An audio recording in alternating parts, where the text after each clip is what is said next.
Bienvenida al economista Mercy Orellana, PhD.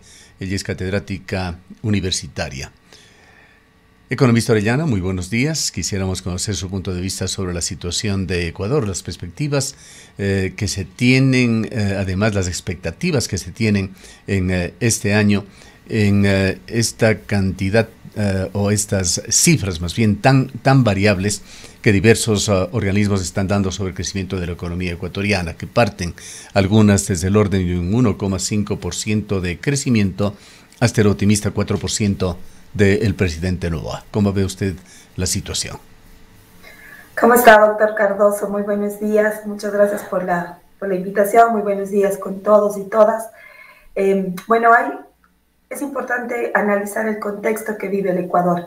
El Ecuador está con problemas muy fuertes, como vemos y como se ha analizado a la economía ecuatoriana en relación a la estructura productiva del país. La estructura productiva del país cada vez es más incipiente, cargada muchísimo en el tema de exportaciones, como históricamente hemos tenido en nuestro país, de productos sin valor agregado, y adicionalmente acompañado ahora con un problema muy fuerte en relación a la seguridad. ¿Qué implica esto? Pues que tenemos una mano de obra actualmente, incipiente en relación a la cantidad de trabajo que pueda dar seguridad. Y esto ha venido, como hemos podido ver y como hemos podido analizar, que el país no pueda crecer, no pueda despegar. Desde nuestro análisis aproximadamente esperamos que el Ecuador crezca un 2% este año, y se debe específicamente a estos problemas de estructura productiva y los temas de seguridad que sufre actualmente el país. En lo que respecta al gobierno, se conoce que hay un acuerdo con el Fondo Monetario Internacional que se fue forjando en los anteriores gobiernos, un programa con el fondo que se ha encaminado parcialmente, que implicará también la entrega de más fondos a Ecuador en forma inminente, pero que también ha obligado a Ecuador a tomar algunas medidas. Algunas de ellas fueron anunciadas el pasado día lunes por la nueva portavoz gubernamental Carolina Jaramillo.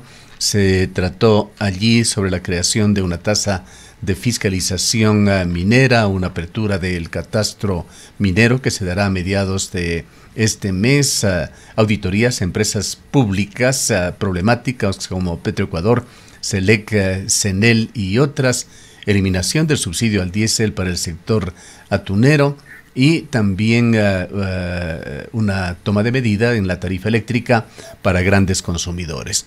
Los efectos de esto se han estimado en el orden de unos $500 millones en el año, y de hecho se ha dicho que no es suficiente, que viene una reforma tributaria por parte del gobierno. Antes de ir allá, quisiera tomar yo parte de sus palabras, lo que acaba de decirnos, que parte del problema de Ecuador es el de tener una producción sin valor agregado.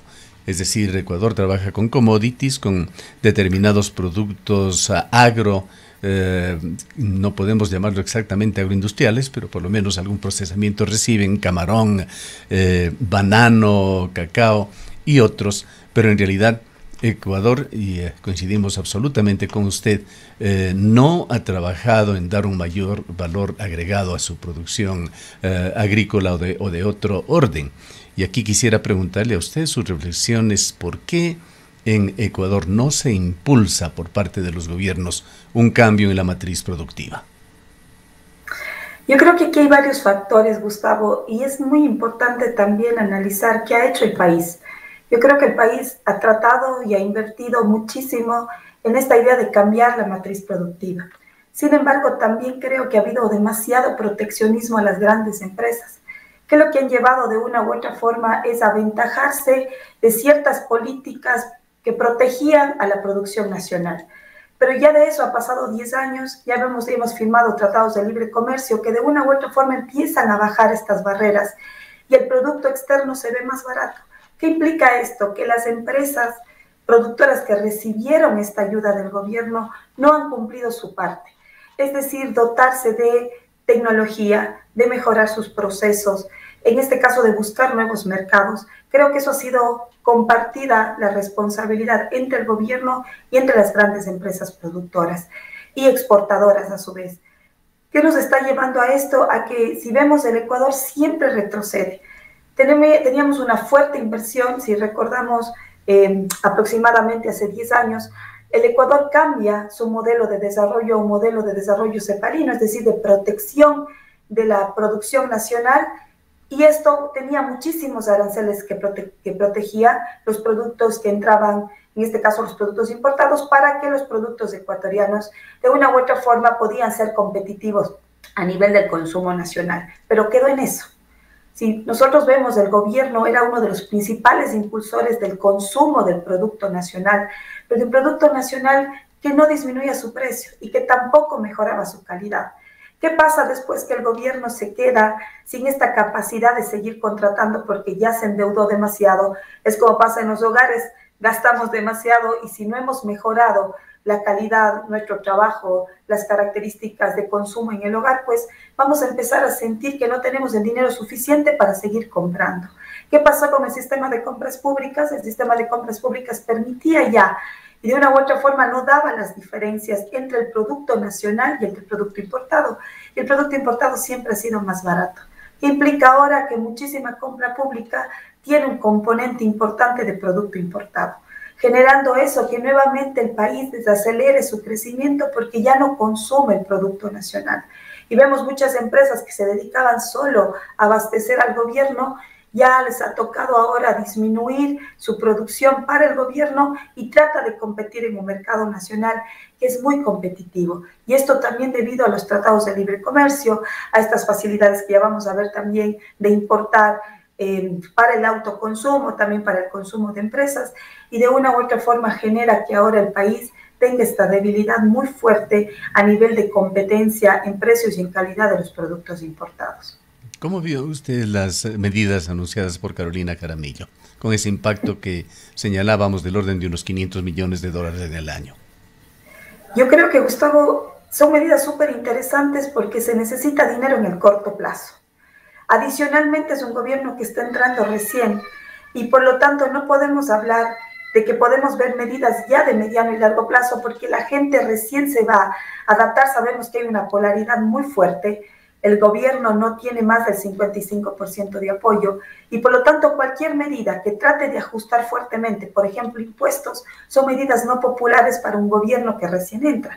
¿Qué necesitamos? Políticas, desde mi punto de vista, de corto plazo que logren inyectar dinero a la economía. No la suficiente, pero sí empiece a inyectar. Y por lo tanto yo creo que en donde se enfocó ahorita la carga de esta carga impositiva es muy importante y como usted puede ver, no ha generado demasiada fricción en los sectores. Sí se escucha porque siempre que van a subir los precios, todos los sectores, ¿sí? Y se implica de disminución de subsidios para el sector productivo, también va a generar, pero no es el impacto tan fuerte cuando hablamos de eliminar subsidios. Ahora, se habla, y así lo ha aceptado la nueva ministra de Economía, Zahira Mora, de que se está estudiando ya una nueva reforma tributaria, que el presidente de la República está revisando presupuesto de la mano de esta reforma tributaria. ¿Qué es lo que se puede esperar? La reforma tributaria en el primer periodo de Daniel Noboa, francamente, fue bastante traumática. Hubo una elevación del IVA, recordemos, del 12 al 13%, se dejaron 2 puntos discrecionales que se convirtieron en un impuesto fijo y que seguramente no será jamás revisado, no tiene la característica discrecional. Se elevaron impuestos, se pusieron contribuciones especiales para grandes contribuyentes que al final tuvieron un impacto muy significativo en todos los proveedores de estos grandes contribuyentes y un efecto general en la población. ¿Viene otra medida de este tipo o se mantendrán los atributos de esta reforma tributaria que Juan Carlos Vega, el exministro de Economía, con quien incidentalmente conversamos ayer en este medio de comunicación, él decía que esta nueva reforma tributaria que se cuece con el Fondo Monetario Internacional, tiende más bien a simplificar el sistema tributario, a eliminar impuestos distorsivos, a fortalecer el impuesto a la renta y el IVA. No lo dice cómo, pero esos son los objetivos. Y por otra parte también ha señalado que esa reforma lo que requiere es dar mayor claridad para la inversión nacional y extranjera, es decir, hacer más atractivo al Ecuador para la inversión extranjera. ¿Cree usted que estos objetivos generales que poco tienen que ver con nuevos impuestos, pues no se menciona eso, sino una mayor eficiencia en el cobro de los impuestos, se vayan a mantener o tendremos sorpresas con esta reforma tributaria? Yo creo que aquí, Gustavo, sí hay que tener presente la desaceleración que está sufriendo el país. Por lo tanto, un aumento del IVA podría, en este caso, generar algo más, digamos, más contracción que tiene el país, generando inclusive que el gobierno recaude menos. Es importante cuando analizamos lo que ha recaudado el gobierno con un IVA del 2002, con un IVA del 12% y del 15%, y pues claro, vemos que ha habido un aumento en la recaudación tributaria, pero no es precisamente, si eso sí hay que tener cuenta, que el país venía recuperándose. Pues claro, si nosotros comparamos a nuestro país antes de la COVID, frente a lo que tenemos ahora, todavía no llegamos a ese volumen de ventas que teníamos. Por lo tanto, esta mayor recaudación no se debe a que la gente compra más, sino que el Ecuador se está nivelando y recuperando un poco de la fuerte crisis que cayó por la COVID. Generar esto también es importante cuando vemos, porque cuando uno hace el análisis, es importante ver cómo se dividen estos tributos. Y estos tributos principalmente se recaudan de 4 ciudades. Las otras ciudades cada vez va disminuyendo más el nivel de recaudación. ¿Qué implica eso? Que tenemos lugares ya cada vez más informales. Y eso para el país no es bueno. Por eso creo que desde esta visión de mejorar la eficiencia y la eficacia del sistema de rentas internas es que más gente logre tributar. Eso creo que es importante. Si usted recuerda, aproximadamente hace 14 años teníamos a los fedatarios fiscales que teníamos clausurado, porque lo que buscaba era generar esta cultura tributaria. Lo que no se ha visto en los últimos 4 años, específicamente porque la economía trataba de reactivarse. Pero creo que el SRI va a empezarse a enfocar a esto, a que tengamos más contribuyentes, porque como cuando uno ve ya las estadísticas nacionales, existen ciudades donde el tributo, ¿sí?, del total del tributo no llega ni al 2 ni al 3%. Y eso implica, y si uno ve el histórico, ha ido cayendo. ¿Qué quiere decir eso? Que cada vez tenemos más sectores informales de la economía, que se debe específicamente a la crisis, pero también al tema de que no hay fedatarios, digamos, o controles del sistema de rentas internas, y adicionalmente a este aumento del IVA que genera que los productos cada vez se vayan encareciendo y la gente no pueda, los microcomerciantes, los pequeños productores no puedan colocar sus productos en el mercado. Con respecto a las últimas medidas económicas anunciadas la semana pasada por el régimen, se habló allí de la apertura del catastro minero, señalando de que este se abriría a mediados de este mes para el sector de minería no metálico y que más adelante se hablaría de la apertura de la minería metálica. Pero no es un secreto para nadie que el gobierno de Daniel Noboa considera como un potencial nuevo pilar de la economía de Ecuador que de alguna manera se sumaría al petróleo o eventualmente reemplazaría al petróleo la minería. Y esto nos lleva a esa situación conflictiva que se da en muchas zonas del país, incluyendo la provincia de La Suay, sobre la minería. El gobierno en el plano de la comunicación insiste en generar esa dicotomía entre minería ilegal y minería concesionada, como calificando a la minería ilegal como la minería mala, la minería concesionada como la buena, pero lo cierto es que de acuerdo con las experiencias y bastante grandes, con proyectos mineros bastante grandes que están dándose en Ecuador, la realidad es que de esos grandes proyectos no más de un 4% se convierte en ingresos para el fisco. Se habla de cifras millonarias, ciertamente por la inversión, las utilidades para las compañías mineras son muy altas, pero lo que queda para el país es bastante bajo, con la contraparte de que todos los proyectos mineros, del tamaño que sea, tienen esa amenaza de los pasivos ambientales sumamente altos que dejan para la perpetuidad en los países. Quisiera preguntarle su criterio sobre este tema de la minería. ¿Es un propósito del gobierno apoyarla? ¿Cómo ve usted los riesgos, las amenazas y las oportunidades que se darían con respecto a la minería en el país? Aquí, Gustavo, regreso a la pregunta que hacíamos al iniciar la presentación, la entrevista, perdón, y decíamos, bueno, el FMI le impone ciertos controles y aumentos del ingreso al gobierno. Y aquí es importante porque la minería es una fuente, justamente como usted mencionaba, que de acuerdo a los pronósticos y a las proyecciones, de gran ingreso al fisco. Pero eso es. Y aquí es importante analizar el tema ambiental y el tema financiero económico que necesita el país. ¿Y por qué quiero señalar esto? Dentro de nuestro grupo de investigación de economía regional trabajamos mucho en la matriz de insumo-producto. Y el sector minero es un sector isla. ¿Qué quiere decir esto? Que su crecimiento no genera el crecimiento de otros sectores, como por ejemplo la construcción. La construcción es un sector motor en nuestro país, dinamiza para adelante y para atrás, es decir, logra consumir, pero también logra colocar. Es muy importante eso, porque eso permite el desarrollo completo del país.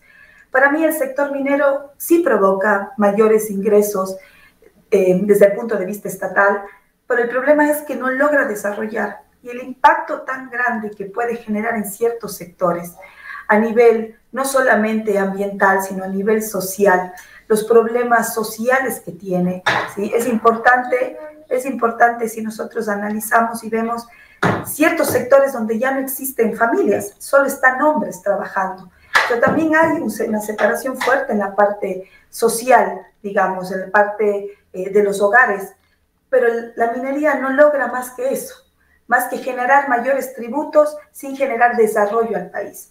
Y esa es la gran interrogante. ¿Qué quiere? ¿Qué política ve? Y luego, nuevamente retrocedo a lo que decía, lo que busca son políticas de corto plazo. Y en estas políticas de corto plazo lo que podríamos generar es que en 2, 3 años el país tenga problemas mucho más fuertes en el tema ambiental, pero también en el tema de seguridad. El tema ilegal de la minería también es un tema que debe tratarse, porque también entendemos que, por ejemplo, en las fronteras son la fuente principal de ingreso de estos grupos ilegales, llamémoslos así, pero que también tienen problemas y que generan muchísimos problemas de seguridad en el país.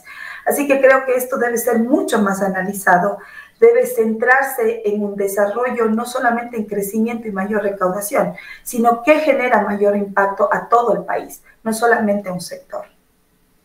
Bien, finalmente quisiera referirme al tema que fue acordado para este diálogo, la evaluación de estas medidas relacionadas con las importaciones pequeñas para Ecuador, denominadas 4x4, que se abrieron en su origen para favorecer al sector de los emigrantes, dar la facilidad para que estos puedan enviar a sus familias productos desde los Estados Unidos.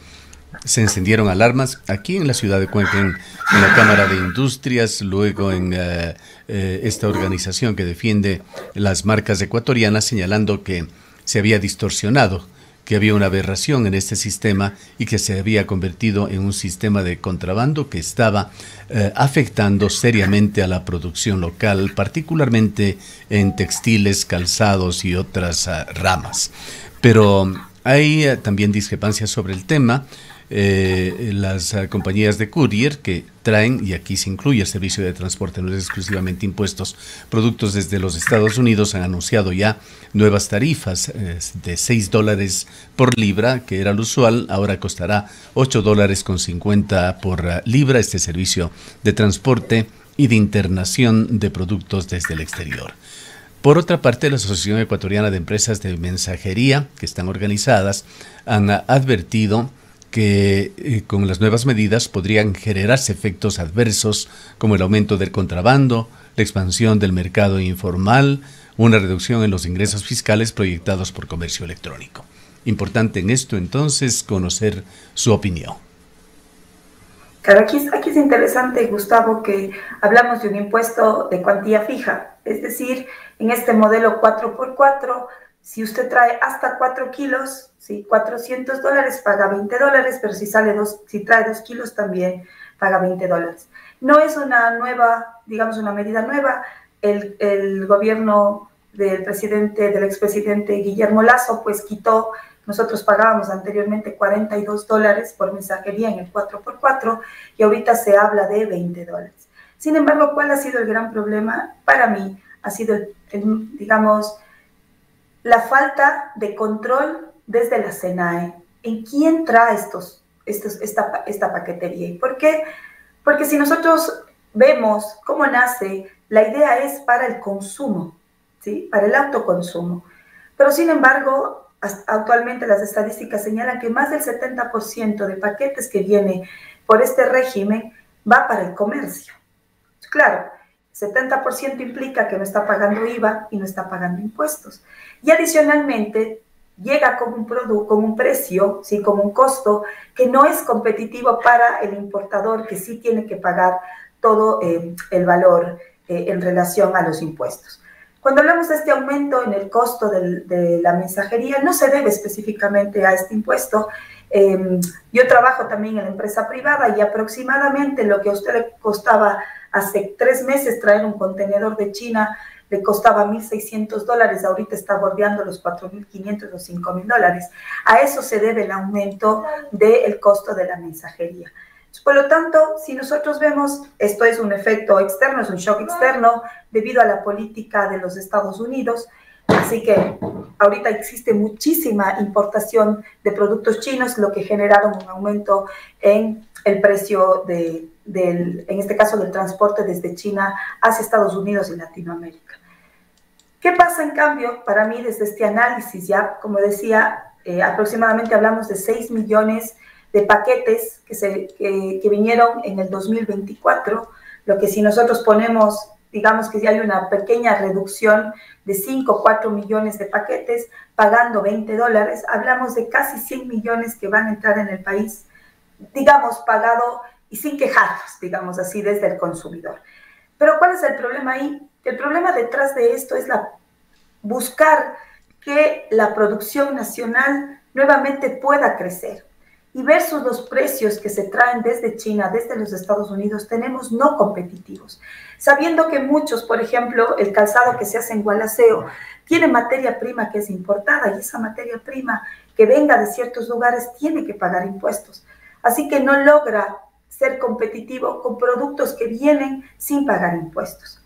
Pero como vemos, habla de $20. Se genera competencia desleal. Correcto.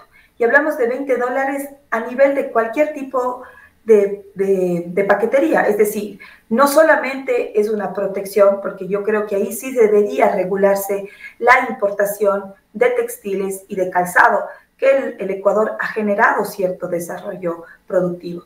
Ahí es donde debería protegerse, pero aquí no. Entonces, aquí hay un problema porque es $20. ¿Qué pasa si usted trae? Y para mí hay un desincentivo específicamente para los que traen pequeños paquetes. ¿Por qué? Porque si usted trae $1,600 al año, usted va a pagar $80. Es decir, el valor es un 5% más del aumento en lo que usted venía pagando. Pero ¿qué pasa cuando usted traía pequeñas cositas de 15, 18, $20? Vemos que existen, en este caso, plataformas electrónicas donde era muy fácil traerlos. Son aquellos los que no van a poder traer. Claro, ¿sí? ahora le costará, como señalaba al inicio, de acuerdo con la nueva tasa que han impuesto los couriers, $8.50 por cada libra. Correcto, exacto, correcto. Pero si nosotros vemos, no es una política que desincentiva el consumo de los grandes comerciantes, digamos, que lo que hacían era fraccionar, ¿sí?, lo que iban a traer en distintas personas. Y aquí por eso decía, es la falta de regulación que tienen los organismos de control. No puede ser posible que usted compre con la misma tarjeta 200 veces. ¿Y qué hace? Si usted tiene 5, 6, 7 personas que trabajan con usted o que están en su hogar, usted cada vez que trae la mensaje, digamos, la paquetería, lo trae el nombre de una persona, cumple los 1,600, la siguiente importación, digamos, la siguiente compra, el 4x4 lo hace a otro nombre y a otra persona con la misma tarjeta de crédito. Claro, el organismo de control es el que debe regular para que no se distorsione lo que está pasando ahora. Y lo que los hacen los comerciantes es fraccionarla. Para mí, por eso es que decía, la política es netamente recaudatoria, porque no va a desincentivar el uso de este sistema de los grandes compradores.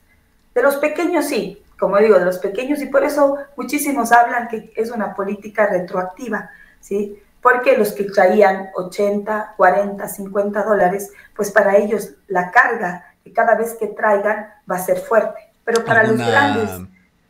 ¿Alguna reflexión, economista Orellana, sobre temas de competitividad, sobre la fragilidad de la industria local por las normas laborales que usted las tocaba hace instantes, por la economía dolarizada, por los pésimos servicios en zonas del país como la zona austral con pésimas carreteras, etcétera, etcétera? Sí, eso es importante, Gustavo, y mejor muchísimas gracias por traerlo acá a la entrevista. Nosotros, yo le hablo desde el punto de vista empresarial, lo que a usted le costaba traer desde Guayaquil un contenedor aproximadamente entre 500 y 600 dólares, ahora ya bordea más de los $1,000. Igual, si nos toca mandar a puerto, eso implica una carga nuevamente de los costos, lo que otra vez nos quita competitividad. Entonces aquí es importante saber en qué va a destinar el gobierno todo este tema recaudatorio. Nuevamente a gasto, a cubrir, y es verdad, tenemos un fuerte hueco que tenemos que cubrir de deuda, que es importante porque caso contrario los organismos internacionales no nos van a permitir acceso a nuevo financiamiento, pero adicionalmente es importante analizar qué está pasando en el Ecuador. El austro está completamente a nivel de carreteras, ¿sí?, abandonado, y eso genera una pérdida muy fuerte para los empresarios, y por eso creo que el malestar de los empresarios es claro, debido a que cada vez pierden más competitividad sin ver que el gobierno reacciona con políticas claras de un crecimiento de mediano y largo plazo. Como le comentaba, para mí las políticas son tratar de terminar el 2025 con un hueco no muy grande y veamos qué pasa después. Así es. Son los problemas económicos realmente problemas con muchísimas aristas, algunos de ellos los hemos abordado y queremos agradecerle por su presencia, economista Orellana. Muchísimas gracias, Gustavo, y muchas gracias a todos. La economista Mercy Orellana es profesora investigadora de la Universidad de Cuenca, tiene un nivel académico de PhD.